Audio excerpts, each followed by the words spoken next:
नमस्कार दोस्तों, मैं रविंद्र अग्रवाल प्रजाति न्यूज़ से आपका हार्दिक स्वागत करता हूं।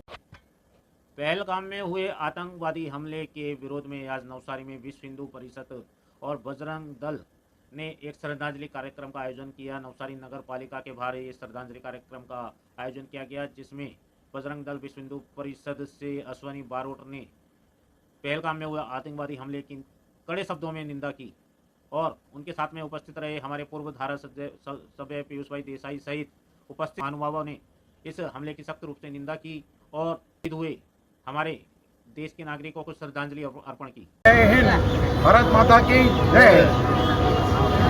आज पहलगाम आतंकवादीઓ તરફથી જે હુમલો થયો છે એને નવસારી જિલ્લા માજી સૈનિક સંગઠન કંડમ કરે છે અને આ રીતનો હુમલો પહેલાં આવી રીતે નહીં થયો હતો અને આ કાયરતા છે પાકિસ્તાનની।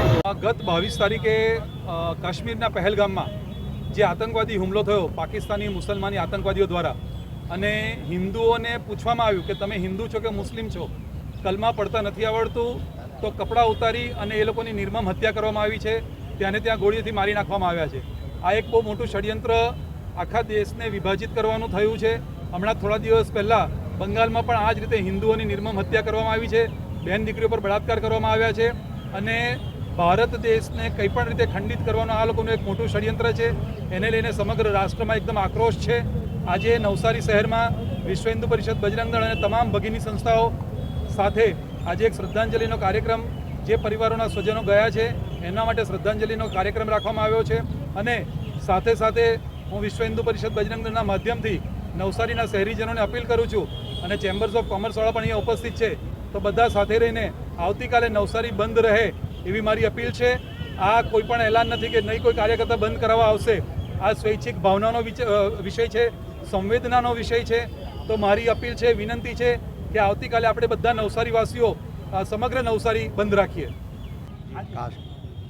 કાશ્મીરમાં પહેલગામમાં જે રીતે આતંકીઓએ હુમલા કર્યા છે અને આજે વિશ્વ હિન્દુ પરિષદ અને બજરંગ દળે શ્રદ્ધાંજલિનો જે કાર્યક્રમ રાખ્યો છે એમાં બધા જ જ્યારે નગરજનો જોડાયા છે ત્યારે આ એક હુમલો જેને એમ કહેવામાં આવે કે કોઈપણ સંજોગોમાં અને ખાસ કરીને એકને હિન્દુ છે કે મુસ્લિમ છે એ રીતે પૂછીને જે રીતે કરવામાં આવ્યો છે ત્યારે આ ખૂબ જ દુઃખદ ઘટના છે। એમના પરિવારજનોને પરમ કૃપાળુ પરમાત્મા એમના આત્માને શાંતિ આપે। હું ભાઈ દોશી, પ્રમુખ શ્રી આદિનાથ શ્વેતાંબર મૂર્તિ પૂજક જૈન સંઘ નવસારી। માં ભારત અને પાકિસ્તાનની સરહદે આવેલા પહેલગામની અંદર ફરવા ગયેલા યાત્રિકો પર હુમલો કરી હિચકારું કૃત્ય કરવામાં આવ્યું છે। ખરેખર આ સમાચારો મળતા અત્યંત દિલ કંપી જાય છે। માત્ર ધર્મના નામે હિન્દુઓને વીણી વીણીને જે આ કતલેઆમ કરવામાં આવી છે ખૂબ જ દુઃખદ ઘટના છે અને આ ઘટનાને સમગ્ર નવસારી જૈન સમાજ સખત શબ્દોમાં વખોડી કાઢે છે। આપણા 22-26 હિન્દુઓની જે ક્રૂરતાપૂર્વક હત્યા કરી,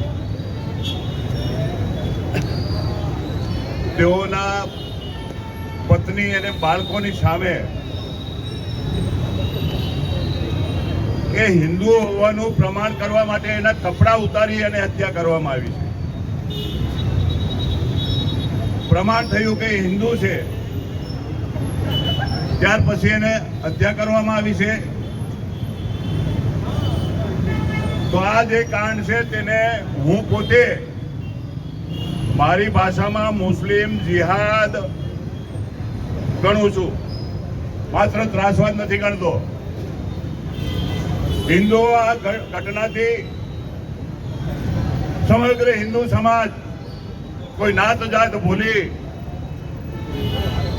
અને સંગઠિત થવાની જરૂર છે। આવા જયઘોષ દરેક ખૂણામાંથી આવવા જોઈએ। સિંહો કે નહીં લેડે, હંસો કી નહીં પાક, સાધુ ચલે ને જમાત। 1974ના નવનિર્માણ આંદોલનમાં હું સક્રિય હતો। 1975માં કટોકટી વખતે હું જેલમાં હતો। એટલે ભારત દેશ શું છે, એક જવાબદાર નાગરિક કેટલું કામ કરી શકે તે જમાનામાં ઇન્દિરા ગાંધીએ જ્યારે ઇમરજન્સી 1975માં દાખલ કરી, રાતોરાત વાજપેયીને, જ્યોર્જ ફર્નાન્ડીસને બધાને મિસામાં પૂરી દેવામાં આવ્યા. ત્યારથી પોકારો ચાલતા હતા. અને પાકિસ્તાન એ ઝેરમાંથી જન્મેલું છે ને એને ઝેરથી જ મારવું પડે. આપણે જેનો જન્મ ઝેરથી થયો છે એનો ઉપાય ઝેરથી જ એને ખતમ કરવાનો. આજે ટુકડે ટુકડા થઈ ગયેલું ભિખારી જેમ ભીખ માંગતું પાકિસ્તાન, આરબ દેશોએ પણ એને વખોડી કાઢ્યું છે કે આ બાયલાગીરી કરવાની છે. એક પર્યટક, એક નાગરિક ફરવા ગયેલો હોય પોતાની પત્ની જોડે, એનું પેન્ટ ઉતારે છે, એનો આઈડી ચેક કરવામાં આવે છે. એટલે કોઈ પણ સંજોગોમાં પાકિસ્તાનની આવી હરકતોને ચલાવી નહીં લેવાય. આપણે બધા જ રાષ્ટ્રની સમક્ષ, રાષ્ટ્ર જ્યારે જાગ્યું છે, વડાપ્રધાન જ્યારે મજબૂત છે, ગૃહમંત્રી મજબૂત છે, વિદેશ મંત્રી મજબૂત છે, જલશક્તિ મંત્રી અત્યારે જાહેરાત કરી કે એક ટીપું સિંધુ નદીનું એમને પીવાને લઈએ, ત્યારે આપણું ખરું હિન્દુસ્તાન જાગશે. વિશ્વ હિન્દુ પરિષદ અને બજરંગ દળના માધ્યમથી પૂરા દેશને મેસેજ આપવા માંગુ છું કે આ એકલા ભાઈઓની લડત નથી. દરેક ઘરમાંથી બહેનો, દીકરી, માતાઓ બધાએ બહાર આવવું પડશે. ઝાંસીની રાણી બનવું પડશે, સીતા બનવું પડશે. જય શ્રી રામ. અમારે આજના કાર્યક્રમની સાથે બીજી એક જાહેરાત પણ કરવાની છે. સમસ્ત બ્રહ્મ સમાજ ગુજરાત તરફથી અમે પરશુરામજીની એક શોભાયાત્રા કરવાના હતા, પણ આ દુઃખદ ઘટનાને કારણે એ શોભાયાત્રા કેન્સલ કરીને અમે શ્રદ્ધાંજલિ સભા મંગળવારે 29 તારીખે રામજી મંદિરમાં સાંજે 4 વાગે કરવાના છીએ. શહેરની બહોળી સંખ્યામાં લોકો આવે. આદરણીય પ્રફુલભાઈ શુક્લ એ શ્રદ્ધાંજલિ સભાને સંબોધશે અને એક શાંતિ યજ્ઞ, આખા ભારત માટે શાંતિ યજ્ઞ પણ ત્યાં કરવાના છે.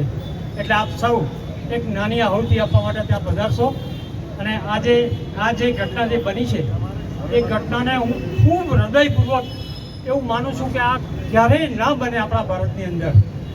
આજે બન્યું છે, જે આક્રોશ જોયો છે, આપ સૌ ભેગા થયા છો, ખૂબ નાની સંખ્યામાં છે, પણ છતાં તમારો જે આક્રોશ છે એ આક્રોશ ઉપર સુધી પહોંચે અને પાકિસ્તાન સામે કડકમાં કડક પગલાં ભરવામાં આવે એવી વડાપ્રધાનશ્રીને પણ વિનંતી કરું છું.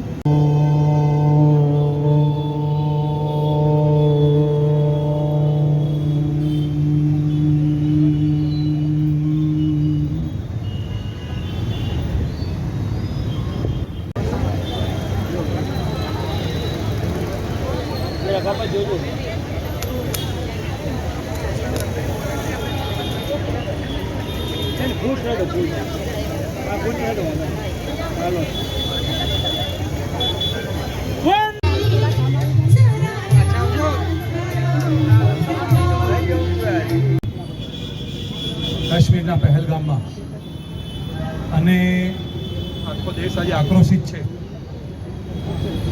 તો દુઃખની વાત, જે આપણા હિન્દુઓ ગયા છે, પણ ઘણા બધા લોકોને ખબર નહીં હશે, અને મને પણ હમણાં જ ખબર પડી કે જે સુરતમાં જે ભાઈ શૈલેષભાઈ જે દેવલોક પામ્યા, જે બોમ્બેમાં SBI બેંકમાં એઝ એ મેનેજર હતા, તો એમના જે પત્ની એ શીતલબેન, આપણા નવસારીના દીકરી, જલાલપુરમાં રહેતા હતા અને એમનો આક્રોશ પણ જોયો.